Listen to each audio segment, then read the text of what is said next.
the minority, they'll get that opportunity to articulate their issues on why, whether they support. Those who do not support, they'll also have their 5 minutes to support. You know, they arranged their thoughts within the 5 minutes. You articulate your issues within the 5 minutes. And also we give the mover 60 minutes so that he can actually place his grounds on the table without a hurry. 60 minutes, Honorable Speaker. And with 30 minutes right of reply. Honorable Speaker, for us this is clearly fair. And even to add on top, Honorable Speaker, we wish to move that the Deputy President is accorded an opportunity to be in this House and be heard.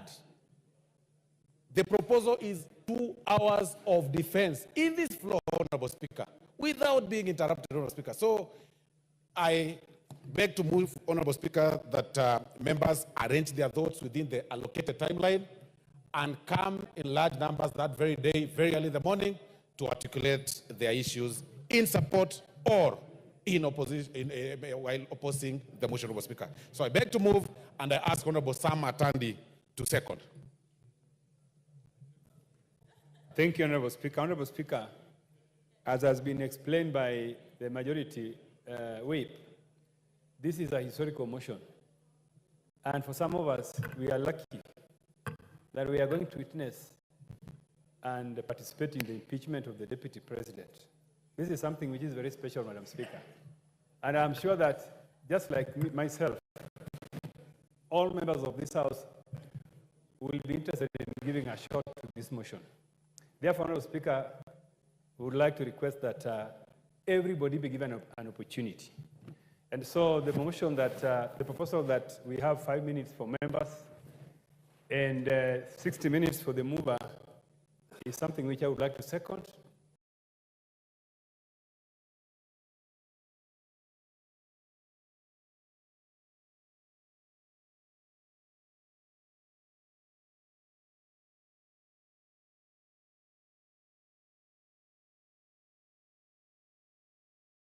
And I would like to appeal to members to support. Thank you.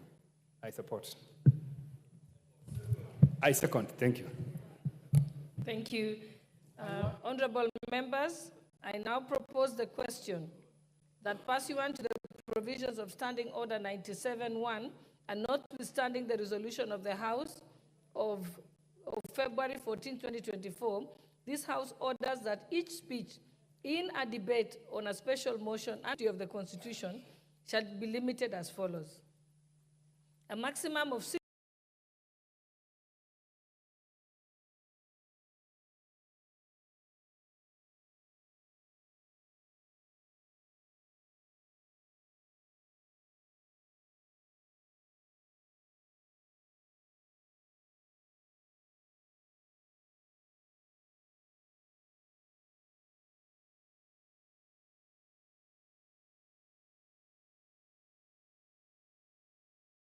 minutes for the mover in moving and 30 minutes in replying, and a maximum of 5 minutes each for any other member speaking, except for the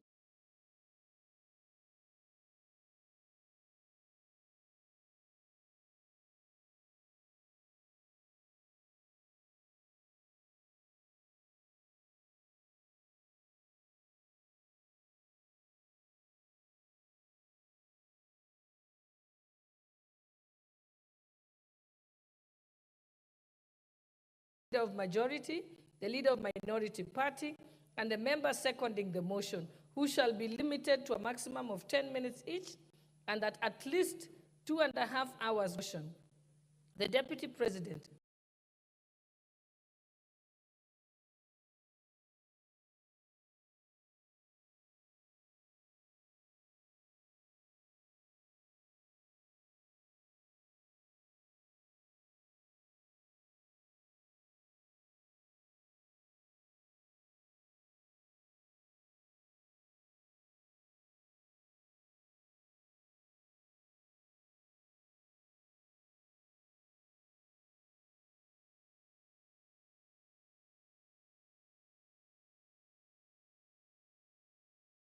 or President, as the case may be, shall be accorded an opportunity to be heard in accordance with Standing Order 67B2. That is the right to be heard. Honorable members, may I propose the question? Let me put the question. Okay, honorable members, I now put the question. What's your point of order? Thank you, Madam Speaker. Immediately after. Thank you, Honorable Speaker. I just wanted some little bit of clarification. Because I've tried to do the, while I agree with the motion, Madam Speaker, I've tried to do the computation of the period. And I'm a bit, that's why I'm seeking your clarification, that the mover will have 1 hour, the seconder will have 30 minutes, the leader of majority and minority will have 10 minutes each. So, seconder will have 10 minutes. The yes, seconder will have 10 minutes. So are we saying therefore, Madam Speaker, that is it 2.5 hours maximum, including the time that the mover is moving, plus the leader of majority and the seconder, and that each one of us gets 5? We have a lot to say about this motion, Madam Speaker. I am a bit disturbed that we have a lot to say about this motion, and I think 5 minutes and allotting the mover 1 hour, I think we can give the mover 40 minutes, so that we get time to say, and we have a lot to say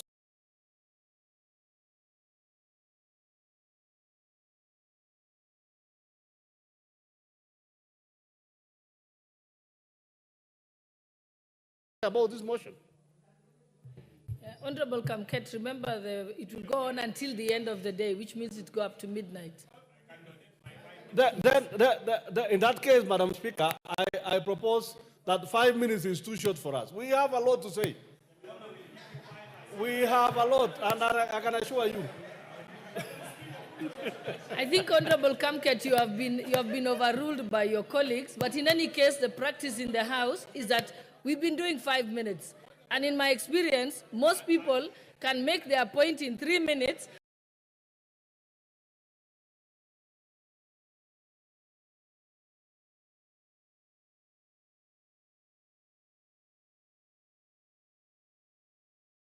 After that, they start repeating themselves. What's your point of order? Please put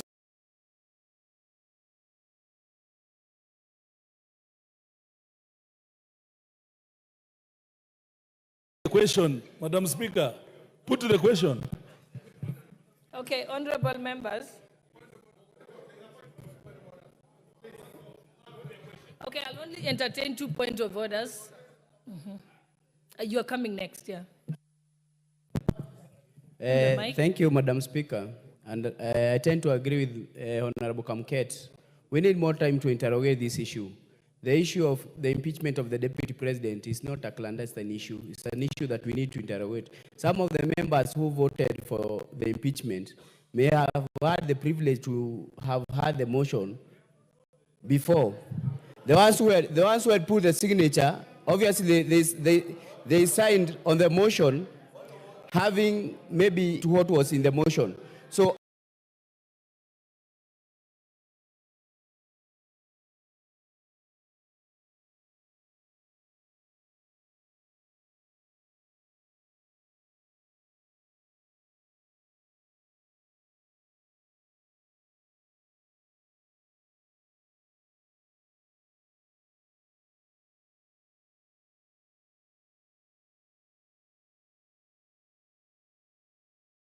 us who are in the dark, we ask for more time to interrogate and discuss this issue entirely. Thank you. Honorable Farah, and then I shall put the question. Mr. Speaker, for the benefit of the House, Mr. Speaker, protect me from all of them. For the benefit of the House. Honorable members, let us listen to Honorable Farah. For the benefit of the House, there was a procedural motion that preceded this procedural motion that said until the conclusion, which means we can go up to midnight. But then having 291 members of parliament, anything more than 5 minutes is not likely to give an opportunity to everybody. In any case, those of you who studied literature, whatever you cannot convey in 5 minutes, you'll not be able to convey in 5 hours. So, Madam Speaker. Like I said, honorable member.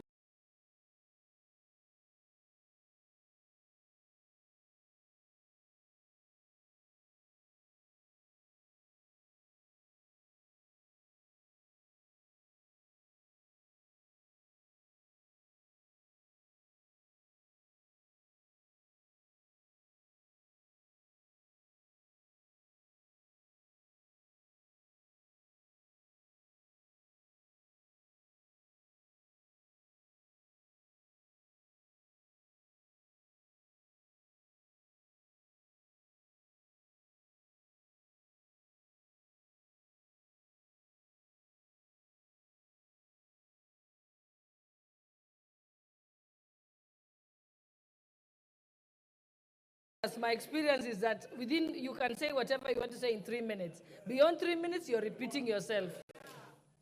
So honorable members, allow me to put the question that pursuant to the provisions of Standing Order 97-1, and notwithstanding the resolution of the House of February 14, 2024, this House orders that each speech in a debate on a special motion under Articles 145 and 150 of the Constitution shall be limited as follows. A maximum of 60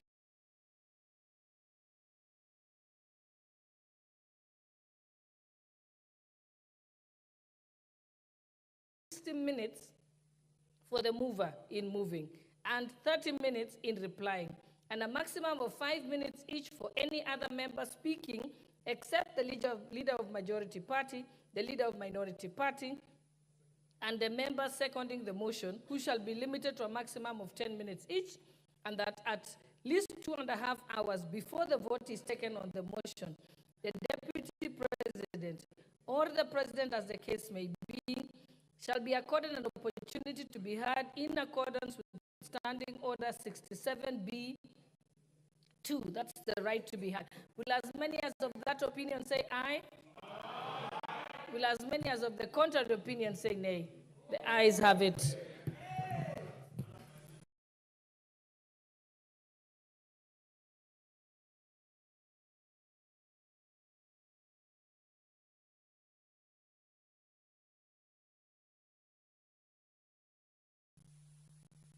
Yes, I think let's go to order number 11.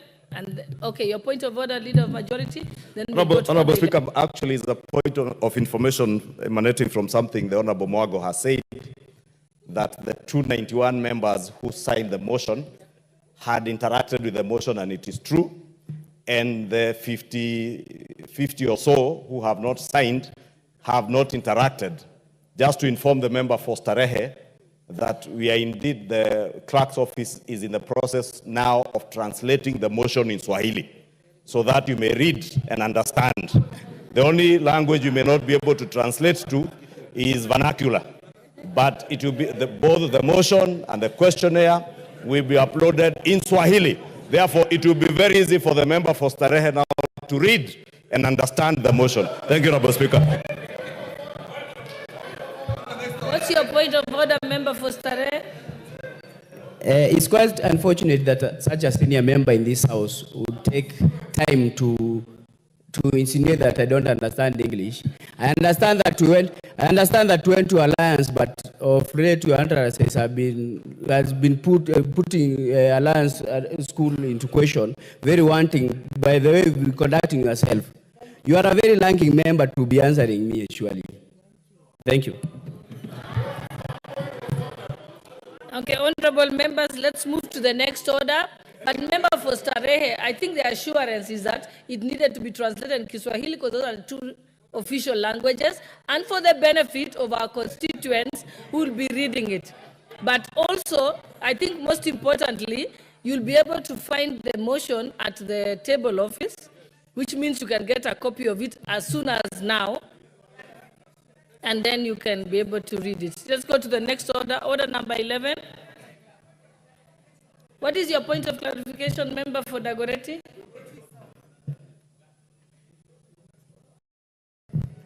Thank you, Madam Speaker. Just to tell the member of Starehe, the motion was tabled yesterday. It is public. You just pick it and read it. Thank you. Let's proceed to the next order, order number 11.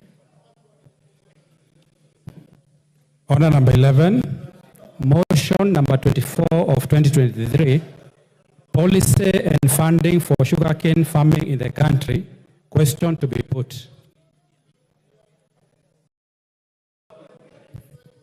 Honorable members, I now put the question that aware that the commercial sugarcane production in Kenya was introduced in the early years of independence with an aim of eliminating dependence on sugar importation and contributing to economic transformation in the belt and the country at large through agriculture, acknowledging that at its pinnacle, the sugar industry significantly contributed to the country's national gross domestic product and became one of the largest employers, which supported livelihoods of many Kenyans, both directly and indirectly. Concerned that over the last 25 years, sugarcane farming, particularly in Western Kenya, has been declining significantly, thereby dipping the sugar production from over 600,000 metric tons per year in the 1990s to less than 300,000 metric tons in the recent years. Noting that the decline in the sugarcane farming has forced local millers to operate far below their milling,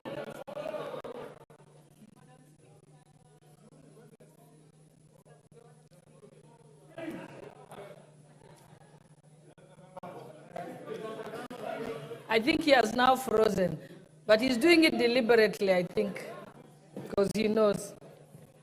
Yeah, so noting that the decline in the sugarcane farming has forced local millers to operate far below their milling capacities and push the country to an over-reliance on net importation of sugar, which negatively impacts on the balance of trade, and noting that the decline in sugar production is attributable to the factors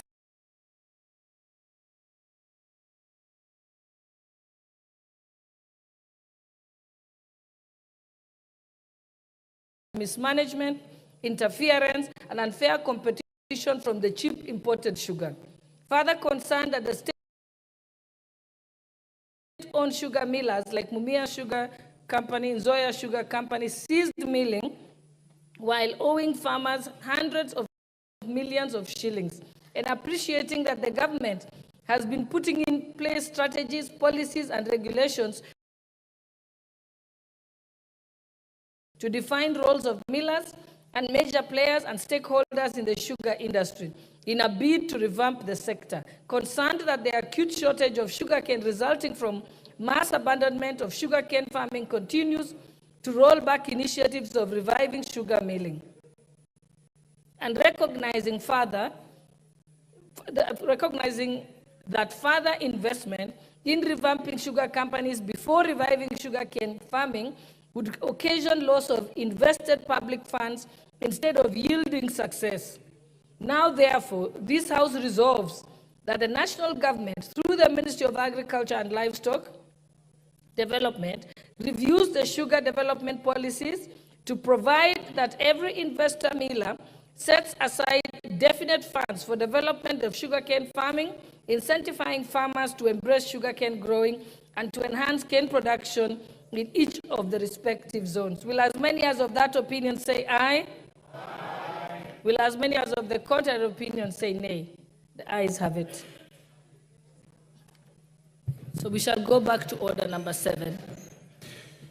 Order number 7, questions and statements.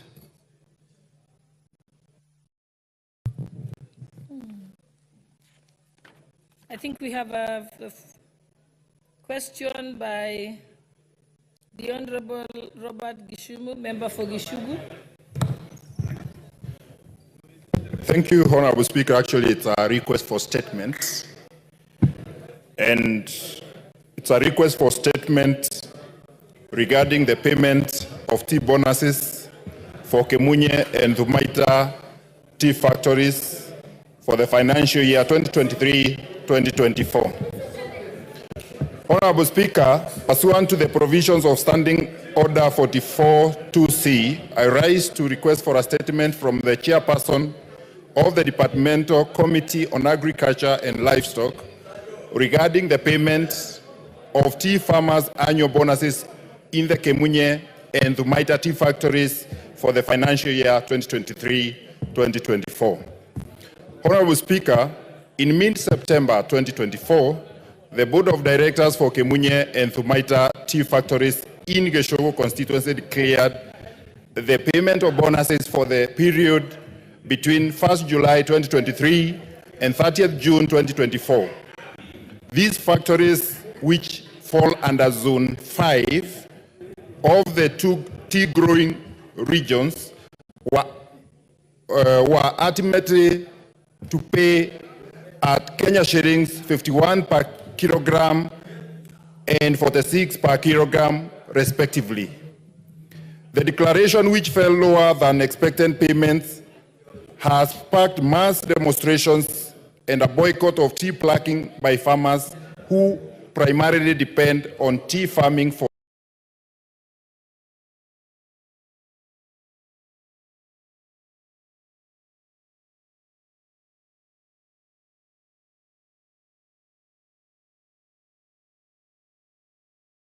their livelihoods. This situation poses a serious risk to the economic development in the region. Honorable Speaker, the Kenya Tea Development Agency National Chairman, Mr. Enos Jero,